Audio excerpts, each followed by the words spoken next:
Hello, I'm Jordan Maxwell. The video you're about to watch is composed of 3 separate half-an-hour interviews that were conducted not too long ago. The lady that will be interviewing me is Rita Dyson.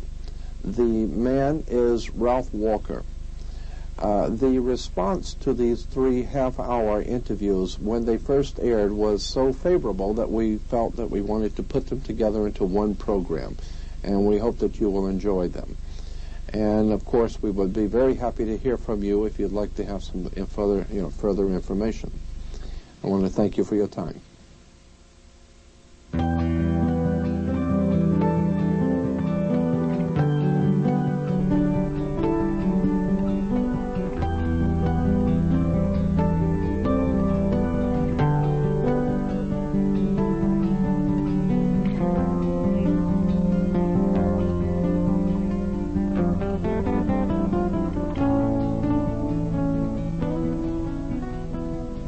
Of all the tyrannies that affect mankind, tyranny in religion is the worst.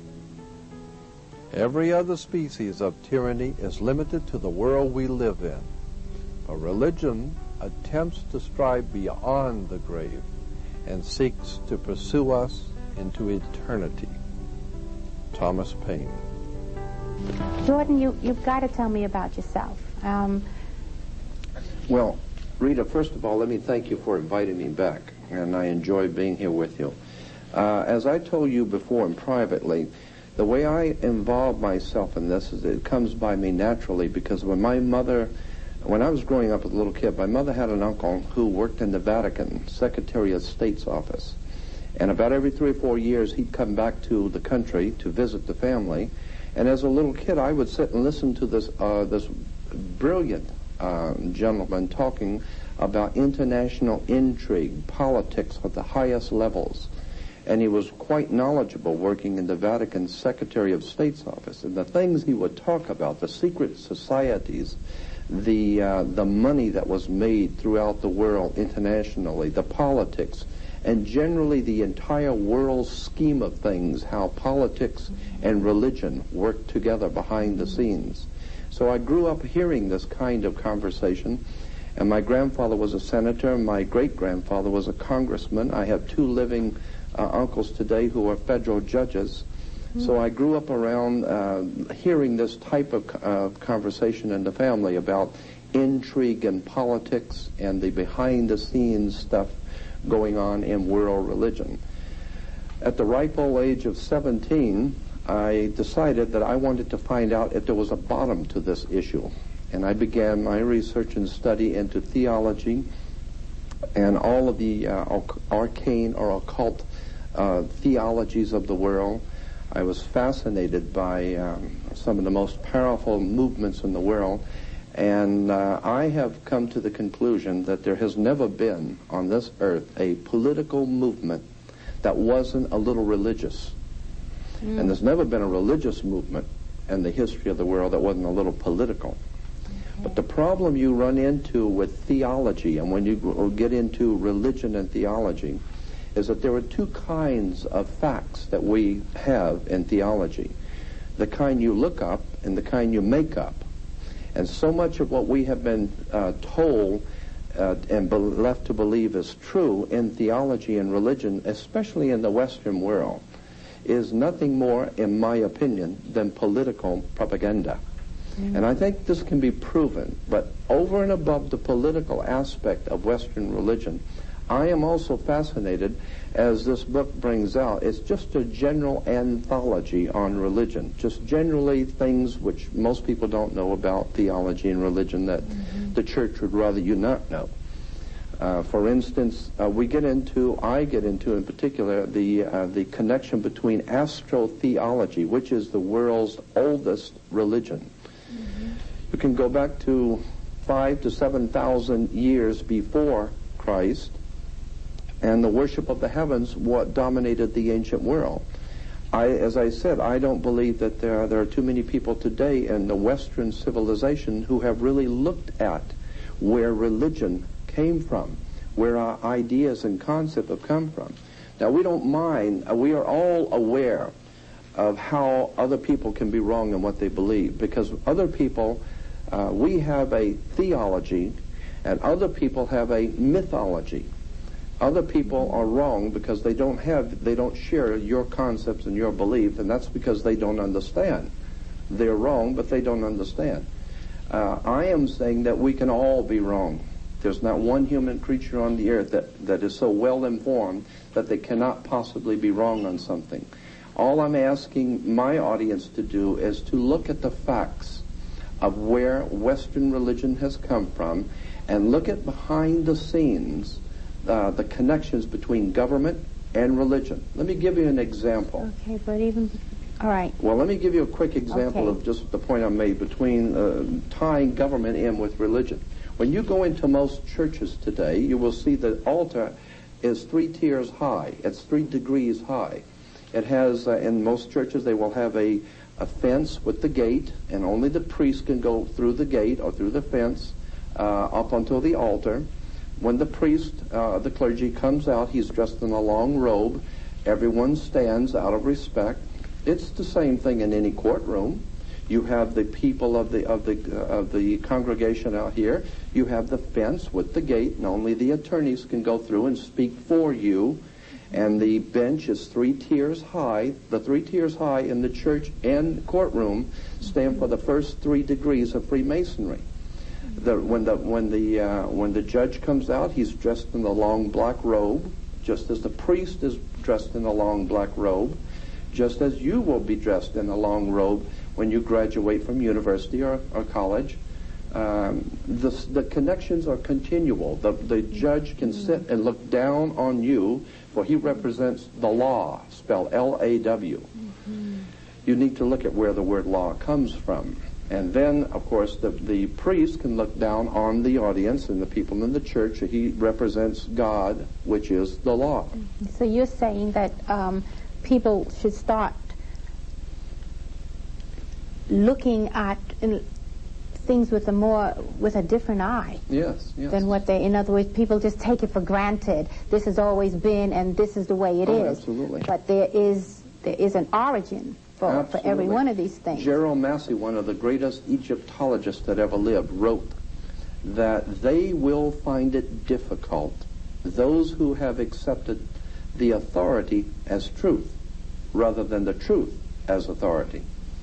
And so I'm saying that that's what's happened to us as a civilization in the West. I'm not interested that much in the East tonight. I'm more interested in our Western way of life and the religion, the philosophies that guide our lives, the mere fact that in this country, in America, when you run afoul of the law, they say you have broke the law, just as Moses broke the law.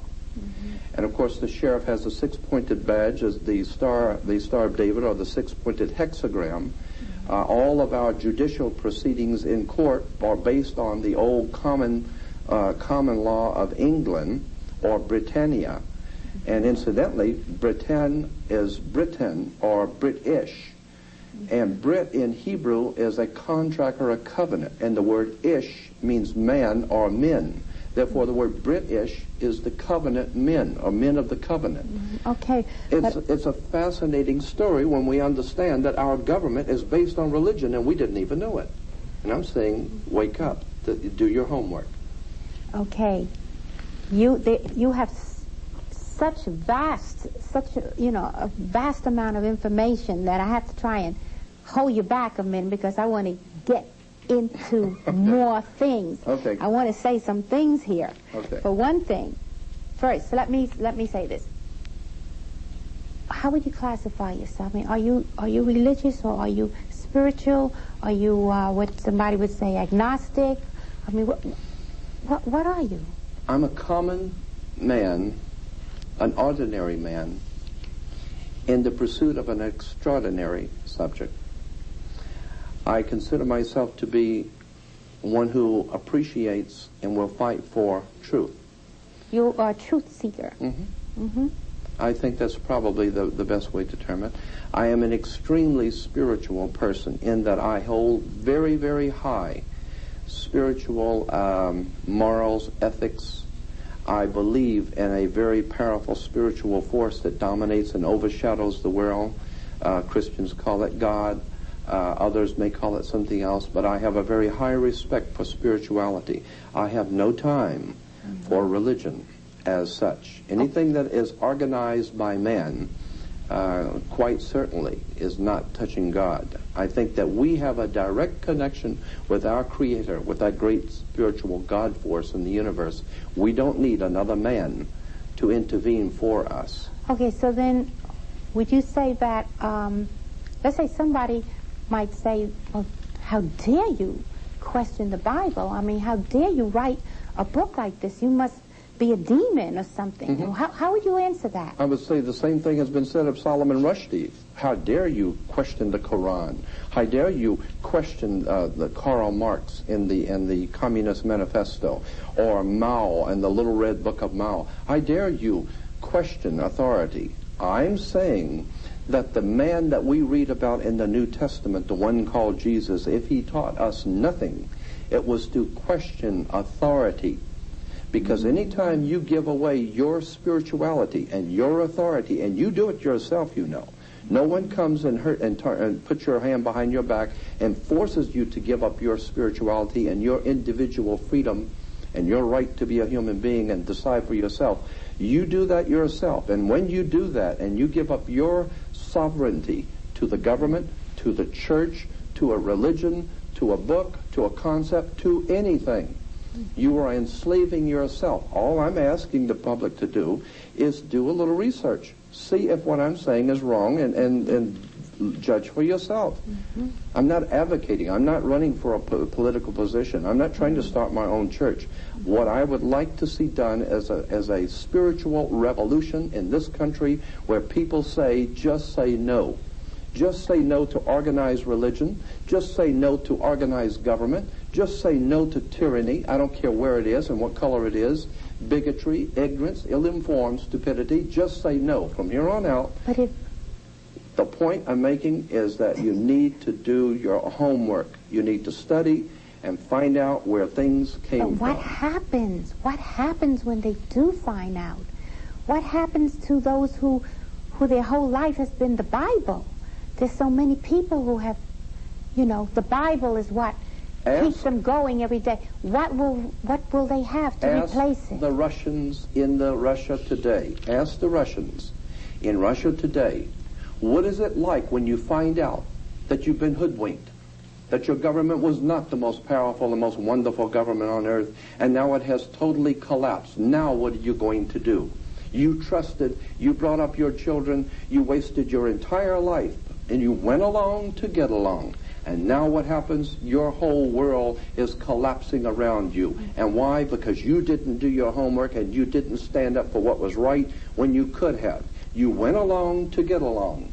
Because it was comfortable at the time, and now it's very uncomfortable. And I'm saying that that's what we all have to do, is look at the uncomfortable facts, that nothing is permanently on this earth. That nothing is permanently on this earth. No. Let's see. They have here Bible models, Bible morality. They have here, who was Jehovah? And this is Thomas Jefferson who wrote this. Who was Jehovah? A being of terrific character, cruel, vindictive, capricious, and unjust. Then also, who was Abraham? An insane, barbarian patriarch who married his sister, denied his wife. Who was Jacob? Another patriarch who won God's love by deceiving his father, cheating his uncle, robbing his brother. This is Bible morality. Now understand, I didn't write that. Other authors are in the book. Okay. But the point I wish to make, one does not need to even read the book. Okay. One can all just read the Bible and read and put flesh on the things which happen in the Bible. This is in the Bible. Of course it is. This is in the Bible.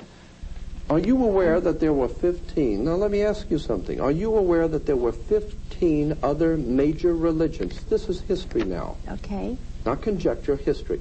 There were 15 major theological religious movements in the world before Christianity that taught exactly the same identical story of a Messiah who came to the earth, who was born in a manger, who died on a cross, who had 12 apostles, who died with a crown of thorns. Are you aware that there were 15 major religions that had the same identical teachings of Christianity? Most people aren't. And I'm very suspect of a 16th religion which is copied off of 15 previous religions, and I am told that this one is the truth. I become very suspect. That's the way I am as a teacher and as a researcher and a writer.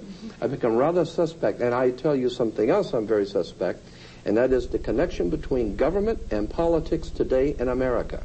I think both should be investigated. And that's what this book attempts to do. Look behind the scenes of both our authorities in the world, religion, politics, and money. So when that happens, people will actually have almost a renaissance of themselves. Let us hope so. And a whole new type of person can come about. I think you will agree that that's what we need. Our country is in trouble. Our families are in trouble. Our whole human race is in trouble. And basically we can boil it down to three problems we all share on this earth in common: religion, politics, and money. And I'm telling you, the three are not separate, they are all one, because in the ancient world, the king always represented not only temporal power, but also heavenly power. He was the connection between the people and God. That is why today we have you cannot get married in this country today in America. We are told that there is a division between church and state. No such division exists. If you want to start a church, you must get a 501c3 permit from the government. You must get permits. You must pay the fees. You must do all of these legal things, the red tape of government, before you can set up a church. Now, once you've set up the church with all the government's permission and permits, you cannot get married in this country unless you have a marriage license first. Then you can go to the minister and be married. And if your marriage doesn't work out, you don't go to God. You go to a judge in the courtroom. I'm telling you, there's something going on here between religion and politics, and it's money. It's power. And until such time as we're willing to look at what's been going on in this country for over 200 years and be open-minded, because your brain, your mind is like a parachute. It don't work if it's not open. I'm telling you, we can be exploited if we're not willing to open our minds, open our hearts, and say, let's look at the facts. Because the fact is, all over the world, people are being led by religious leaders. Ayatollah Khomeini and Saddam Hussein are just two of many people. And in this country, we put things on the back of our car, support our troops in the Middle East. You don't even know what they were doing in the Middle East. Do you think that has something to do? And politics. Okay, religion and politics. Do you think that has something to do with this, what we call this New World Order, this global unification? That you can bet on. You do? I think that I can make a very good case of that in a court of law if given an opportunity. If you look at the symbols on the back of the $1 bill, the pyramid on the back of the $1 bill, above the pyramid on the back of a $1 bill, look at it. You'll see an annuit coeptus. Annuit coeptus in Latin means our enterprise is now a success, or our project is now a success. Look at the wording on the banner beneath the pyramid, Novus Ordo Seclorum. Novus Ordo Seclorum is new order of the world, the new world order. Why is an Egyptian pyramid on an American dollar bill? Are you aware of the symbolism going on here, like the Washington Monument in Washington, D.C.? You know what the Washington Monument stands for? It stands for the male erection. And it connects right down the waters of life to the Oval Office. The Oval is the female. The Washington Monument is the male. It has to do with religion. It has to do with sex. It has to do with political power. And we take these instruments and we take these symbols and we think they're so marvelous. Do your homework and you'll find out that so much of what we consider to be holy and righteous is in fact nothing more than sex, religion, and money. And most people pretty well know that. But no one has actually bothered to confront the establishment. I hope to do that. I want to confront the establishment for the one reason I think that the truth is an idea whose time has come. I think we've all been manipulated and exploited, and it's time we look at the real truth. Yes, well, I think that a lot of people are somewhat walking around in a daze. Oh, so many things are happening. They don't know where to turn. Absolutely. And I think that many of them, they don't really feel very happy with what they're receiving in church when they do go to church. You know, they feel something is wrong. It's because something is wrong. It's not true. The things which we have been told are not true. You can prove this in any good library. All one has to do is do something you've never done before. Go to a library and spend all day reading theology, and you will find the world has known for thousands of years that these stories are nothing more than stories. Now, as a matter of fact, Rita, the Bible is called the greatest story ever told. The greatest story, not the greatest collection of facts, not the most paramount document on earth, the greatest story ever told. It's a story. One must know how to read the symbols and the emblems and the terms. And that is why the symbols in the Bible symbols too? are in the Bible everywhere. I mean, did you know, for instance, that the book of Revelation was not written by Christians? The book of Revelation was around for at least 500 years before Christianity ever came into existence. The book of Revelation was already in circulation. No John ever wrote the book of Revelation. His name was Ion, I-O-N, from the Ionian Sea. And when in Latin, when you change I's to J, it becomes J-O-N. But in the English, it becomes J-O-H-N. So today we're told that John wrote the book of Revelation. No such John ever wrote the book of Revelation. It was written 500 years before Christ was ever born. Oh, this is just, you know, it's earth-shaking. Wait till the real truth comes out about religion and politics in America, and you're going to see the earth shake. Are you ready for the tomatoes? Are you ready to I've already gotten it many times. Okay. Now, in the book your church doesn't want you to read, you have an article, Astrotheology. Yes. Right? And I co-edited the book with Tim Leadham. He was our editor. Tim Leadham is the editor of the book, and I helped him co-edit it. But I also did a chapter on astrotheology. Astrotheology, and I wanted to say also Steve Allen. Yeah, also wrote. Steve Allen is a very brilliant writer, and he is a part of our book. Now, you have now we opened up the show with Thomas Paine, discussion by him, but you must like Thomas Paine because you also have him on here. Absolutely incredible man. Okay, he wrote, the Christian religion is a parody on the worship of the sun, in which they put a man whom they call Christ in the place of the sun and pay him the same adoration which was originally paid to the sun. Why did you select Thomas Paine, and tell me more about this astrotheology? Well, because that is a classic comment about astrotheology. Astrotheology is the basis for all religion in the world, period. What does astro mean? Theology. Theology is the worship of a religion, theology, and astro is the heavens, the worship of the heavens. From as far back in history as we can go, man has always worshipped the heavens. That's why we're even told in Western civilization that when you die, you'll go to heaven. And that, of course, the interesting point that Thomas Paine was making is the same one that I continue to make.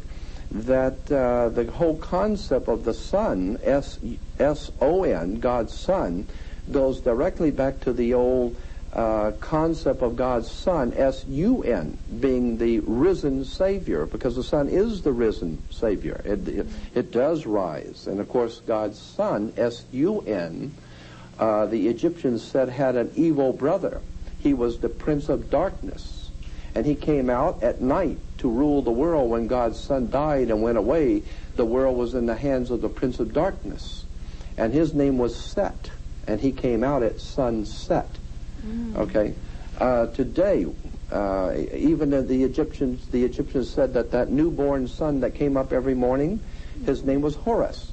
And they would come out in the temples of Karnak and the temple at Thebes and Heliopolis, Egypt, And when the sun would come up in the morning, as they still do in the Islamic faith, they would meet in the morning to greet the coming of the new sun. We do it in Easter. We have Easter sunrise services.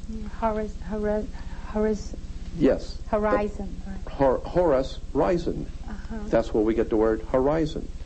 I'm saying that there are 15 major religions in the world before Christianity that have taught the same thing.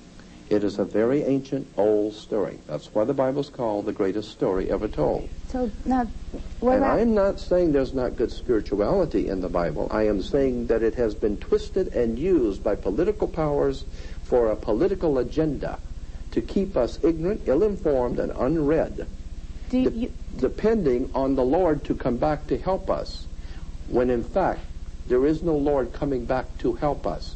Education, knowledge, and your own personal spirituality and investigation of what the story is really about. Do your homework. That's the only salvation we have left. Well, there's a few questions I wanted to ask you, but okay. What about there's no Adam and Eve? No, the word Christ? Adam comes from the word Adam. No, that's why the Hebrews do not take part in Christianity. The Jews do not accept Jesus as the Messiah. And many Christians jumping to conclusions say, well, the Jews don't accept Jesus. That's because they hated the Messiah. No such thing is true. The reason why Jews do not accept Christianity is really rather simple. They know the story. And they know it's just a story. It's the Gentiles that don't know this. What we need to do is wake up and find out that this is a story. What is the story telling us? Now, in our last discussion, you were saying that the government, which says about separation of church and state, but that is not true. I don't believe that. The government is very much involved with religion. Yes. Actually, if you'll go back to the very beginnings of mankind, there's always been this coexistence between government and religion, between church and state. And of course, in all the ancient empires, the king also was the mediator between God and man. So he wasn't just the king of the state, he was also the mediator between his people and God. Up until the time of the French Revolution, that was always the case even in Europe with the papacy. Today, of course, we in America like to believe that we have a division between church and state, but it is my proposition and my idea that no such division exists, that the church as we know it today in Western civilization is in fact nothing more than a tool and a counterpart to government. It is like two hands, government and religion, both helping the one mind to do its work. And so that's what I am intending to do, is to enlighten people as to where government ideas, concepts, and belief systems have come from, and theology and religion, and where those ideas have come from, and show the connections behind the scenes of how we, because we're unread in the field, are being manipulated and exploited by government and religion. And I think it's an idea whose time has come. And you asked me before what kind of a reception I get. I get a very powerful, positive response. When I was in New York, on ABC New York, with Bob Grant, I was supposed to do a half-hour interview. I ended up doing a 2-hour interview. The response was overwhelmingly positive. Many people in our country know instinctively that there's something going on in big government, big business, big money, and big religion. And everyone seems to know that, but no one has, as of yet, gone into and brought out all of the facts surrounding religion and government in our country and the monetary and the money connection. Okay, that's what I'm trying to do. Yes. Now, wouldn't you say that that allows? In other words, if people begin to see what you're saying, and I mean, our government,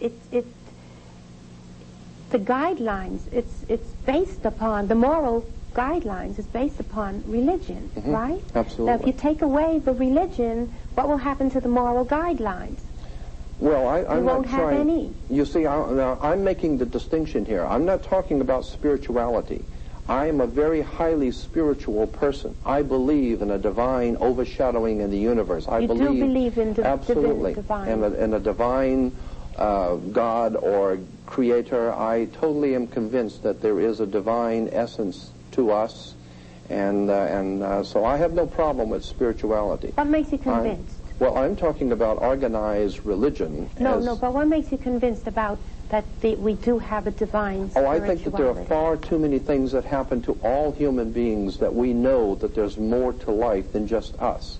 Okay. I think that we've all had too many experiences. Every one of us have had experiences, some even more so than others. Right. But to prove that there is some sort of a spiritual dynamics to our life.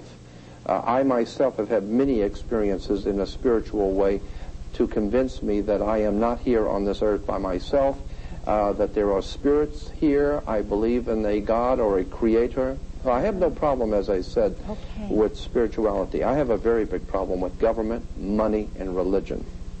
Yes, That's somewhat contaminates the beauty of the divine essence. Absolutely. That is there. No doubt about it. And we have the best politicians and religious leaders that money can buy. And I'm tired of that. So Okay, that's can what I just I'm ask you trying to something kind of thrown off a little bit? Do you believe in reincarnation? And what does the Bible say about that? And Well, I believe that I think that you can make a good case for this, that in the Bible, in the Old Testament and the New, I believe that there was much in the Old and New Testament to support reincarnation, but was dropped out and taken out during the Middle Ages, because we know that happened. We know many scriptures were deleted, and some things were put in that were not in the original. Mm-hmm. So I think that the scriptures dealing both in the Old and New Testament with reincarnation were taken out purposely, because the church felt that that would be harmful to the people to think that they come back and they come back again. Because if you keep coming back before God in other lifetimes, then why do you need to contribute to the church today? Why do you absolutely? Why do you even need to go to church today or to even hear the priest if you're going to come back the next time and do it over again anyway? So I think the church said no, none of this. We have to take that out and let everyone believe that they only have one time through, and that's it. So you have to be in subjection to religion. Oh, so that right there shows the government being involved with the.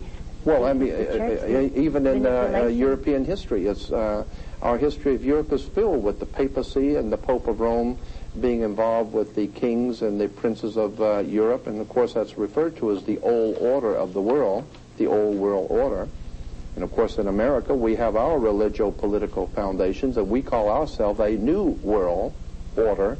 And that's on the dollar bill, the back of the dollar bill. So there's a lot of connections behind the scenes between major religion, big money, and government.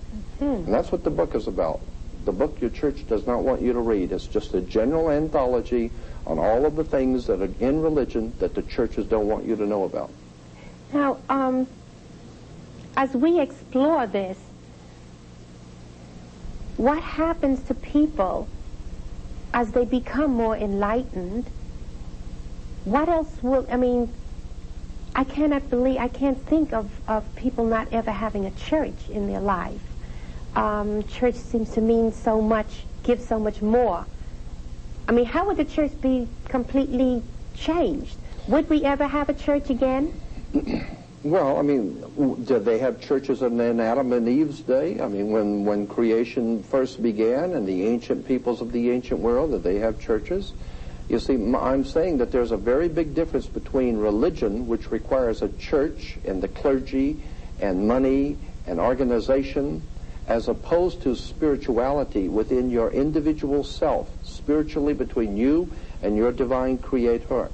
I don't believe that there is necessity for a church, synagogue, or whatever. I think that the spirituality is between you and your creator. So I don't see a need for the church. Yes, I think I kind of pick up what you're saying, is that you want to bring back the essence and the innocence of people. Yes. And not Absolutely. have it all of this accoutrements of entertainment, like entertainment tonight. Entertainment. Right. Right. And so I see nothing spiritual in the church television and church radio. I see nothing more than the Madison Avenue promotion of religion that always and in every way supports government. That would be a major metamorphosis for people. Yes. If that was to ever happen. I think that's going to happen. I think that we are being forced by events in the world to wake up and begin to question our foundations and our belief systems. We expect the Arabs to do so. We expect the Hindus to examine their foundations and see that they need to examine what they believe. And it's very good for everyone else in the world to examine what they believe. So why isn't it good for us to do the same? So now that Freemasonry, is that where symbolism started coming about? I mean, let me explain why I got into symbolism. As you said in the beginning of the program, my mother had an uncle who worked in the Vatican Secretary of State's office. And every few years he would come back to this country and he would sit and talk for days about all the intrigue going on behind the scenes of religion and politics. And it was a very interesting conversation because, and I was just a small child growing up, but I would hear him, and I would hear this kind of conversation where he would deal with symbols and emblems and secret societies and fraternal orders and the wars and revolutions. Do you have that to show us? Any symbols? Well, we don't have that with us tonight, but we do have a few slides that we'll get into in a few minutes dealing with the foundations of Western religion. But in relation to the symbols, all of these emblems and symbols mean something to us, you know, and so many people are unaware. I mean, the Bible has Jesus saying, many will look with their eyes but not see, and that is certainly true. People look at symbols all day long and have no idea in the world what they mean, and symbols are very important. And if you don't think so, watch someone wearing a swastika go into a synagogue and watch the reaction that the Jews will have when they see the swastika, because symbols mean something. They have very powerful I've force. often wondered about the swastika. Isn't it like a cross? Well, it's the Hindu originally. The swastika from Germany was a Hindu symbol. And of course then it generated down into, finally the Nazis picked it up, like many other nations, and other people picked it up too. The American Indians had, and the Buddhists have the swastika. Are we going to go to the slides? I think yes, if you'd like, we can go to the slides. I was just I'm just going to make mention about the foundations of Western religion. Or maybe we can do that on part the next show. We can. Well, let's go on with this since we've already introduced the idea of Western religion. Of course, we know that the Western religion is based on a far older Bible, the Bible of the Old Testament. Even further back, if you'll go back into the most ancient history of the world, in the Middle East especially, you will see, as we will show you now, the volcano was one of the many things that were worshipped in the ancient world. The volcano was very important because it represented life and creation, and it had a sexual connotation. Wow. That's why today in most men's rooms in hotels or restaurants there will always be a triangle on the door. Triangle being the pyramid. Pyramid comes from the word pyra, meaning fire, and mid, meaning middle. Right. The fire of sexual generation is in the middle of the human body. That's why the volcano always represented sex, the coming of life and the fire of life that brings new life to the world. So the volcano was a very important symbol to the ancient people. We'll go to the next slide and we will see how, now here is the encyclopedia discussion of, and let's go to, we'll see it says the volcano, like any other impressive or fearful aspect of nature, volcano have become the objects of worship for human beings from the earliest Stone Age. Yet the original Yahweh, which is one of the gods of the Old Testament, the original Yahweh seems to have begun as a volcano god also. Mount Sinai, where Moses encountered him, as was the seat of the Midianite god, and in the Midianites' earliest homeland, he was identified with the local moon god Sin, which is where we get the name for the mountain in the Middle East, Sinai or Sinai. comes from the old moon god Sin, after whom the mountain was named. The appearance of Yahweh, as I said, Yahweh is one of the ancient gods of the Old Testament. And the reference work says, the appearance of Yahweh as a pillar of cloud by day and a pillar of fire by night. So that's the way the Old Testament God Yahweh appeared, and that was found in Exodus 13, 21 and 22. Now the word volcano, and this is important now, the word volcano, and let's go back to it, here it is. The word volcano comes from the Latin volcano god Vulcan, or Vulcanus, derived from the old Cretan deity Vulcanus. I want to repeat that, this is the most important, that the word, let's go back to the slide because I want to show that the word volcano comes from the Latin volcano god Vulcan. Okay, let's take the next slide. Now we're talking about the old volcano god. Let's go to the next one. Now here we have the pillar of cloud by day and the pillar of fire by night. We see the Israelites in the desert, and there's their God representation. And we'll go to the next slide now and see that in the middle, here's a reference work on Job 38. Now on the reference work of Job 38, it says, thunder is called in Hebrew kolath, or voices, for it is considered the voice of God. So here we have thunder, which is called in Hebrew kolath, or voices, for it is considered the voice of God. Let's go to the next one. Okay, there it is again. We're just saying the thunder is voices, it's considered the voice of God. Next one. Now, here in Job 38, we will go to the top one first. In Job 38:1, in the footnote, it talks about the storm. It says the storm, the clouds of God's tent, and let's see, it's gathered as the thunder, the voice of Yahweh. Now, if you can zoom in on that a little bit, we can see that clearer right there. So we see that God's tent are gathered as the thunder, which is the voice of Yahweh, roars. They descend and God shoots his arrows of his lightning. So we're talking about Yahweh, the God of the Old Testament, with his thunder and his arrows of lightning. And then beneath it we'll see on the bottom, in Hebrew it says, God thunders wonderfully. We can see the bottom line, can we? God thunders wonderfully. Can we see the bottom line? Yes. God thunders wonderfully with his voice. Okay, let's go on. So now we see that thunder and lightning is connected to the old volcano god, the god of the volcano. The next slide.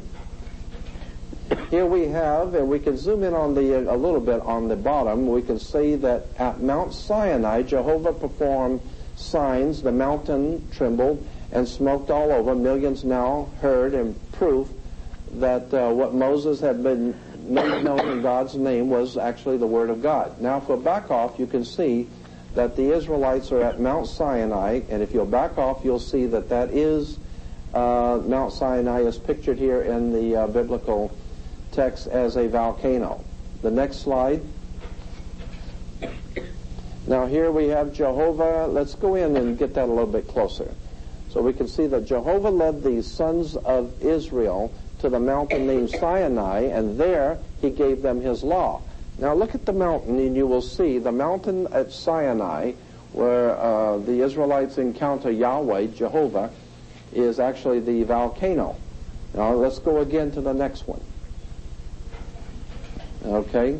Now there we have the in the reference work of the Hebrew holidays, we have Rosh Hashanah and Yom Kippur, and the next slide. The next one we will see is another set of holidays with the Passover. And now on the bottom, we will see that, let's bring it in and a little bit closer on the bottom, and we'll see one of the holidays is the Feast of the Giving of the Law. So here's when Moses was given the law from Mount Sinai. Now let's go to the next slide, and I think we'll have a better picture of that. Okay, we'll back off a little bit. There it is. Now we're seeing that this is the Feast of the Giving of the Law, which coincides with the Feast of the First Fruits. Let's go to the next picture, which will bring that picture up a little closer, I think. And there we see the volcano again at Mount Sinai. So we're seeing that Yahweh, one of the different gods, one of the many gods of the Old Testament, was pictured here as the volcano god. All right, now we go to part 2, which is the closing part of this section of. Let's go to the next slide. We will see here now the. Let's see. Okay, now you'll see here on the Torah and you'll see the benediction symbol. Now let's go on. Let's go to the next one. This is the rabbinical benediction symbol. That's the blessing symbol that the rabbis bless the congregation. Next one. Okay, now we see the high priest of Israel blessing, and you'll see the hands raised in the priestly blessing for Yahweh, the volcano god, or Vulcan. Okay, we'll go to the next picture there again in the synagogue in Los Angeles. Let's go to the next picture. I think we got a better one, and you will see. There we go. We have the prophet giving the benediction symbol. One more now. Let's go to the next one. All right, there is the, move in on that if we can a little bit, and you'll see the hands a bit. The Pentateuch scroll crown with hands raised in the priestly blessing. So we see this is a priestly blessing in the Hebrew. All right, and that we'll go on one more. Let's go to the next one. Here is the rabbi giving the priestly blessing for Yahweh at the synagogue. And one more, which is the last picture, will be explaining why Mr. Spock gives the priestly blessing. The next picture, the priestly blessing, and that's why Mr. Spock is called a Vulcan. That was the whole idea of the Vulcan, comes from Vulcanus, or the old Cretan deity, which was later to be found in the Old Testament under the name of Yahweh. And that ends the slide presentation. So the point I'm making is that when we find the foundations for our religious movements in America and in Europe, and then we find that from those foundations of the religious movements, we have our political movements. And so therefore, what we need to do is understand that our religions and our politics are both one and the same. And if we're under the law and have to be a nation under law, the law is, of course, the law from the old Cretan volcano god Vulcanus, the Vulcan. So I'm saying, as I said, there are two kinds of facts in theology. There's the kind you look up and the kind you make up. And all I'm saying is that there's been a lot of theology that has been given to us, but people need to do their homework, because so much that we've been given, which is holy, comes to find out when you do your homework is not that holy. Can I ask you one more thing? Yes. Okay, we know all of the symbols and so forth. What about this thing that and I'm going to ask you something that a viewer may ask. Mm-hmm. What about the Noah and the curse of Canaan? Yes. Well, it was actually the curse of Canaan supposedly explains where the black man comes from, because he was cursed by God. That is a horrible misuse of Scripture. And I think it's too much of a subject to get into now. Suffice it to say that it was purposely used by people who knew better when they were using it, that it was not a curse on the black man, that has to do with Canaan and the Canaanites, and the curse of the Canaanites. Canaanites were not black people. Black people were Africans, not Canaanites. So, we can dispense with that. It was misused Scripture. Is that something that we could have another topic on? Yeah, that would be a very interesting one. When you get into Canaan and Babylon, and how today the Babylonian Empire still rules in our world today. Our symbols and our emblems come directly from Canaan and Babylon. So if there's a curse on Canaan, we're enjoying it right now. Okay, so that's something we can come back and talk about. I'd like to do that, yes. On that. Okay, all right, so now you don't feel that this is going to, when you take this away from people? No, I think it is a privilege to educate and help people to understand where things come from. What's going on. Yeah. Okay. I am absolutely enthralled, and I feel it's such a treat that you have come to be with us and to share this information with us. The secret societies is a very profound subject, and it's one that most people just have never even looked at very closely. For something that is so powerful and so important in our day, the societies which control our country from behind the scenes, it's really important for us to understand how they got here and the symbols which are used. Symbols, occult symbols, are like letters of the alphabet. Put them together and they tell a story. But if you can't read the symbols, you don't understand the story. Okay. And so a classic example I'd like to bring to your audience's attention is like on the dollar bill. On the back of the $1 bill, everyone's has a $1 bill in their pocket, but very few people have ever looked at the symbolism on the back of a $1 bill. There's much talk going on today in Washington about a new world order.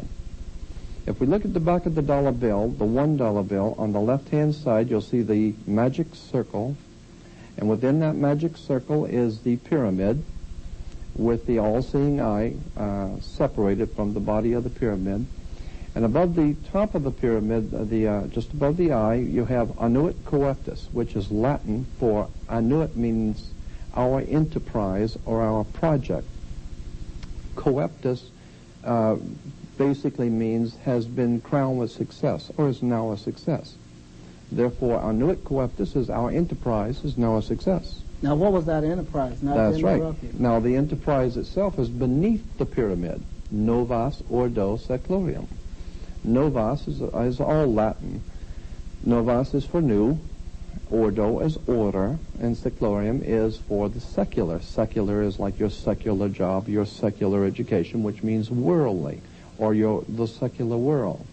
Therefore, novas ordo seclorum is new world order. A term that we hear quite frequently today. Exactly. Now, the interesting thing about this symbol of the new world order, why is it pictured beneath an Egyptian pyramid? Pyramids are in Egypt. And so there's a reason why Egypt has played such a very big part in America. America is, to the secret societies of the world, America is referred to as the new Egypt. And therefore our symbols are from Egypt. Like in Washington, D.C., you have the obelisk of the White House. The obelisk is Cleopatra's Needle. Known as Washington Monument. The Washington Monument is nothing more than the Egyptian Cleopatra's Needle.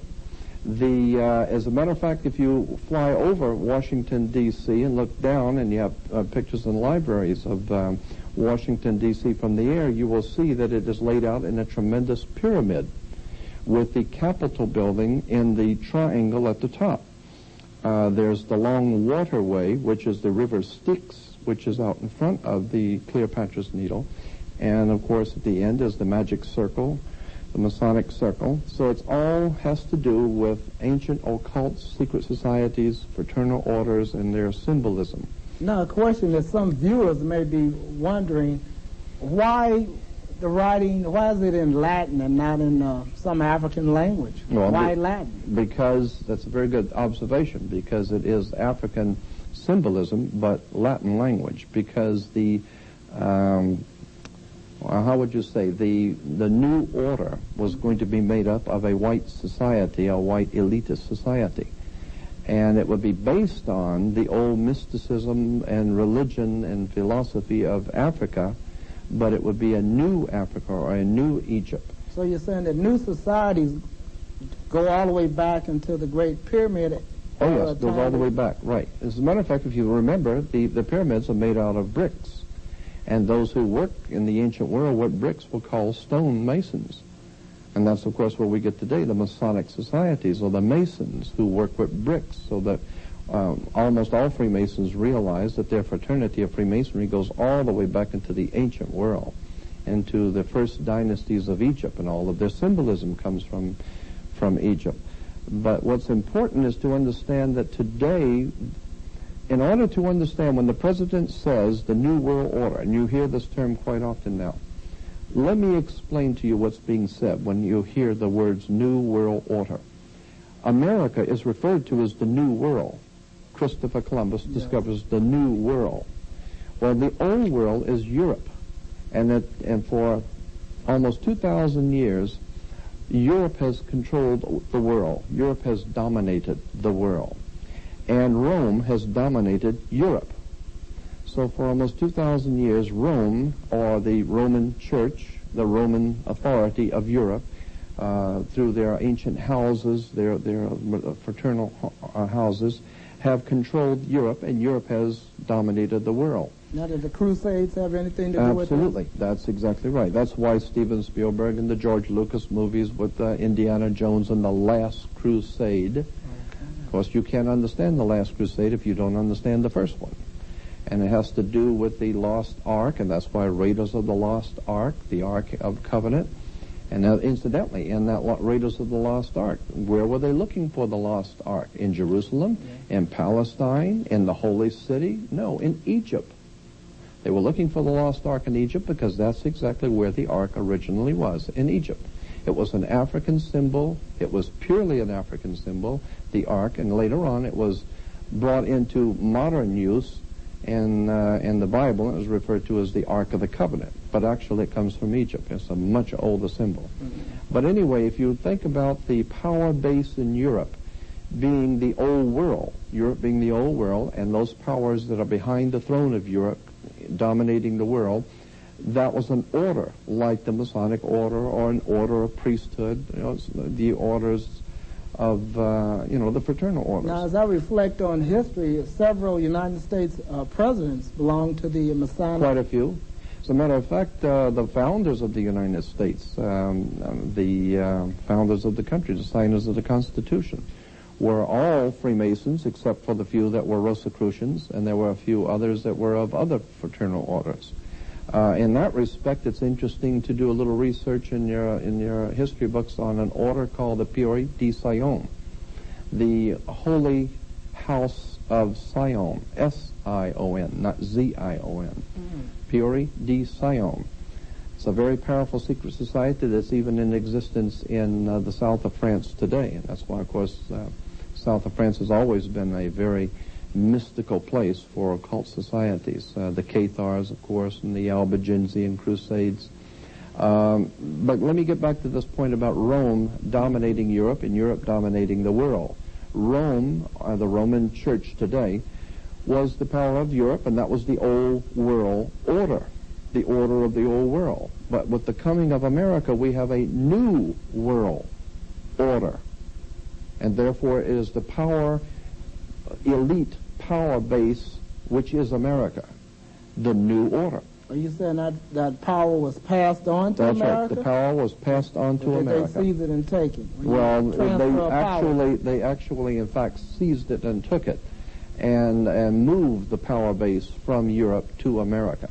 And therefore, the order that now is directing affairs behind the scenes in America is referred to by people on the inside as the new order, the new world order, because America is, as I said, the new world.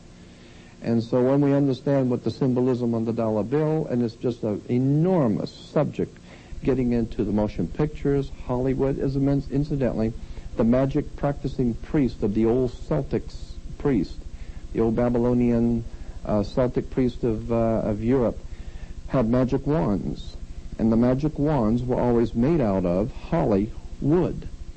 And that's why, because they would work their magic and with Hollywood. And of course, the secret societies are still today working their magic with Hollywood. We use this terminology, secret societies. Are they really secret? Well, you see, not all of them are secret. Many are semi-secret societies. In the 35 years that I've been interested in this subject, I find that there is always going to be many people who have come out of societies for whatever purpose and for whatever reason, and begin to divulge some of the materials and some of the things that were going on behind the scenes. Usually we hear about this like 50 to 60 to 100 years later. Someone we finally find out wrote a book or something, and then we look back and then we can see why things happened the way they did. But today our world is totally in the grips of secret societies. The Middle East is dominated by some very powerful secret societies that work fraternal orders. That's the reason why George Bush had the troops in the Middle East. It was to show power to other secret societies, so to speak, who is actually in control of the Middle East. I want to ask this question for a viewer that may be out there wondering, what about the Republican and Democratic Party?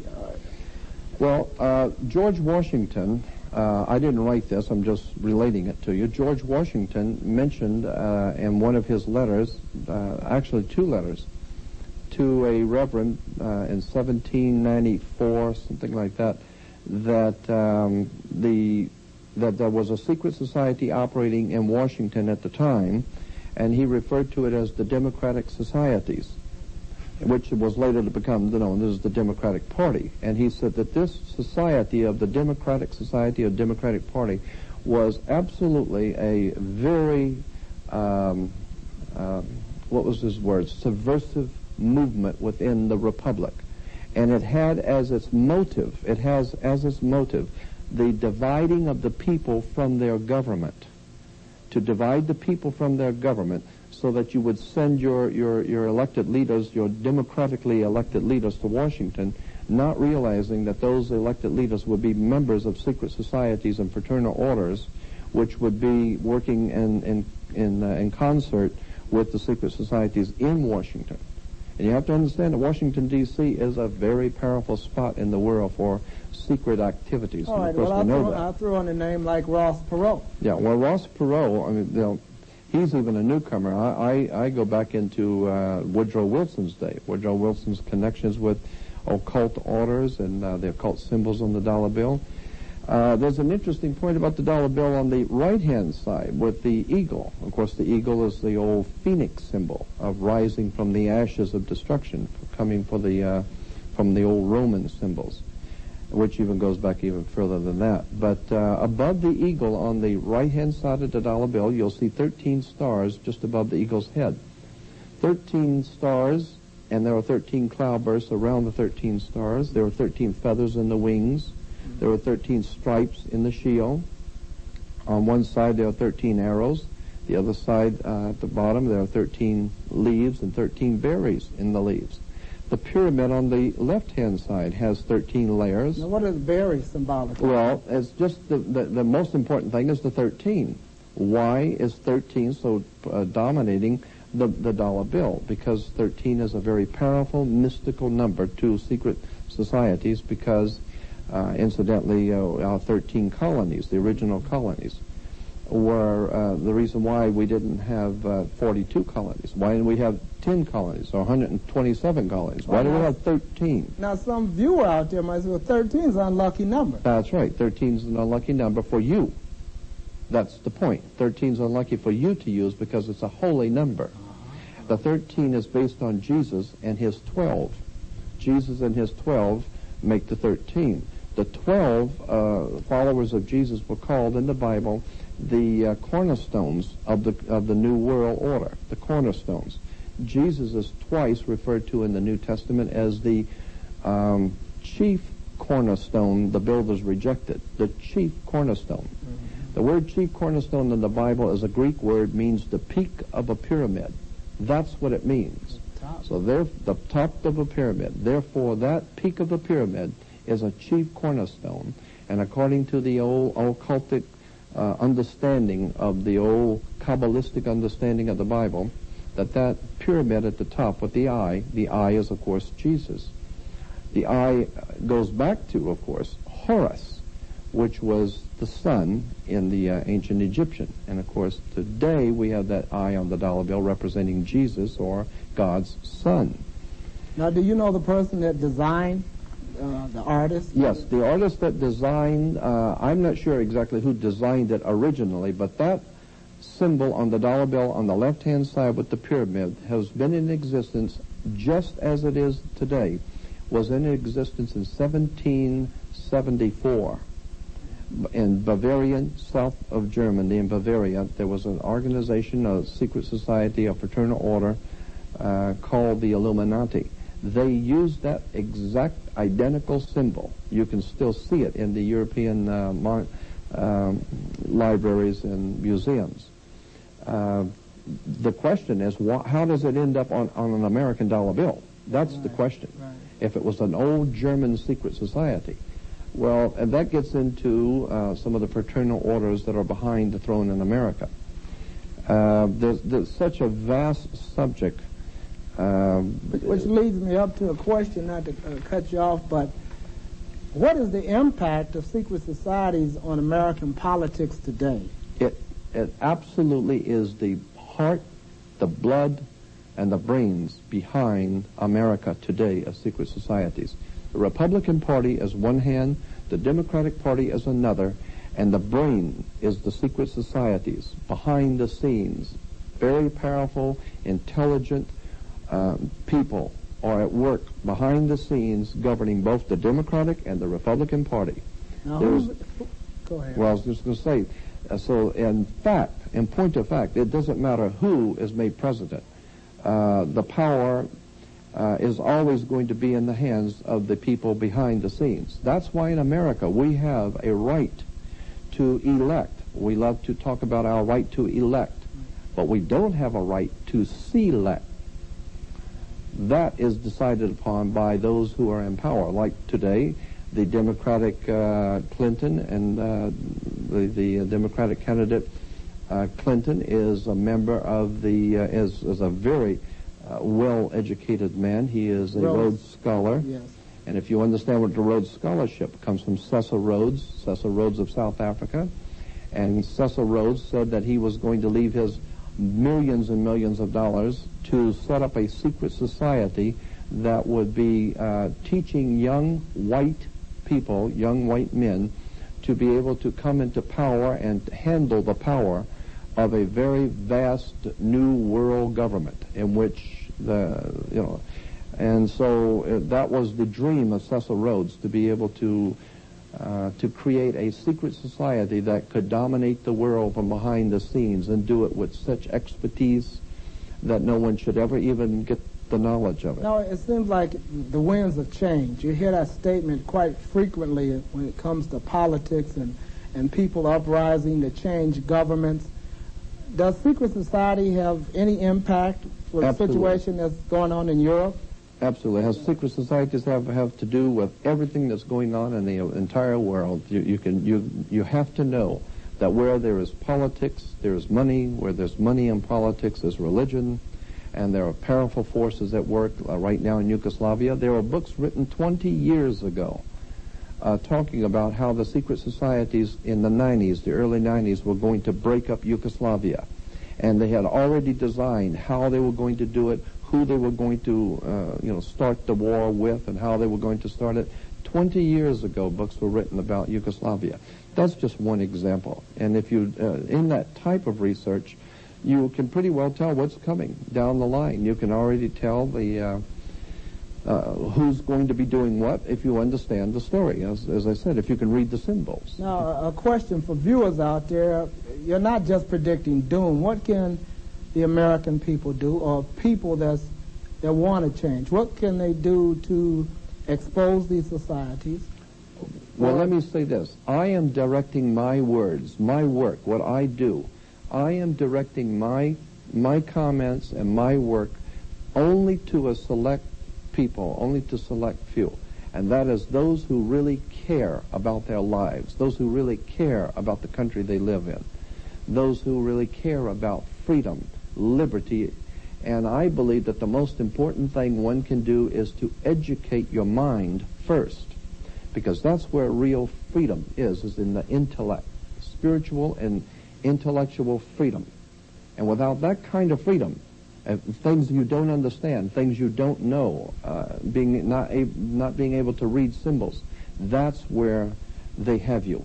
Because you don't understand the game that's being played. We're in a world surrounded with symbols and images. Right. And so one needs to take the time to explore the history of these and see what they really mean. Exactly. Now, a question, you're a very noted lecturer. You will be doing some events sometime? Yes, as a matter of fact, I'm going to be doing some radio programs. I already have. I was in ABC New York. I did a 2-hour show there, and it was very exciting. We just did a program for CBS. I was on CBS Special on Ancient Mysteries of the Bible.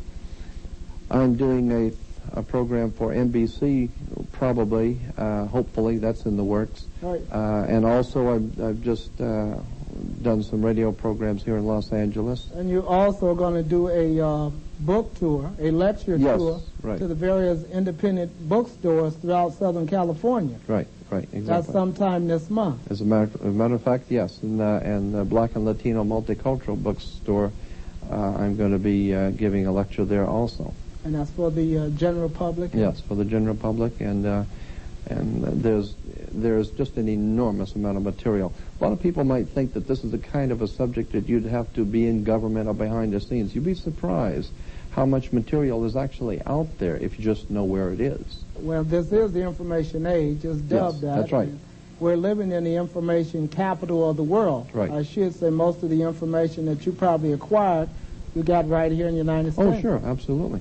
It's interesting, too, that your listeners might be interested to know why our country is ruled from the District of Columbia and why we have Columbia Broadcasting System and Columbia University and the Space Shuttle is Columbia.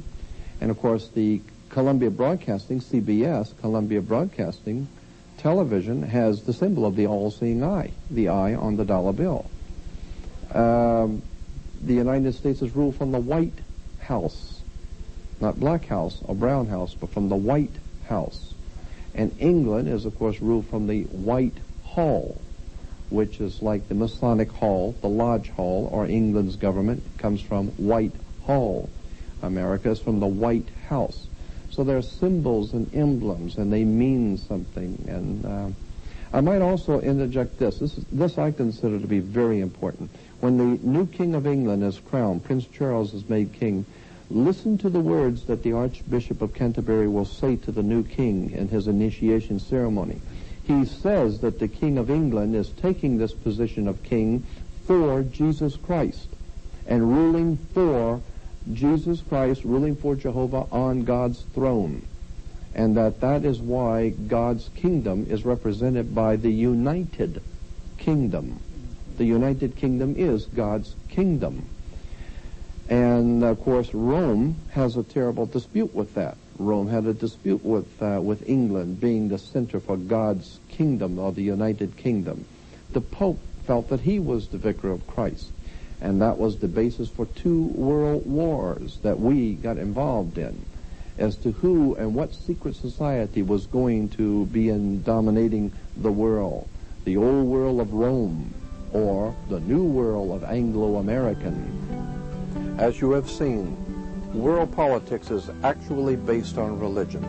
And a very good place to begin your research would be The History of the Christian Religion to the Year 200, 556-page hardback in limited supply. And a most exciting book called Symbols, Sex, and the Stars. This is one of my most favorite books. It's 396-page book on all of the hidden occult or hidden symbolism on sex, astrological, astrotheology, the Kabbalistic sciences, all of the ancient and strange things in religion that just most people are not aware of.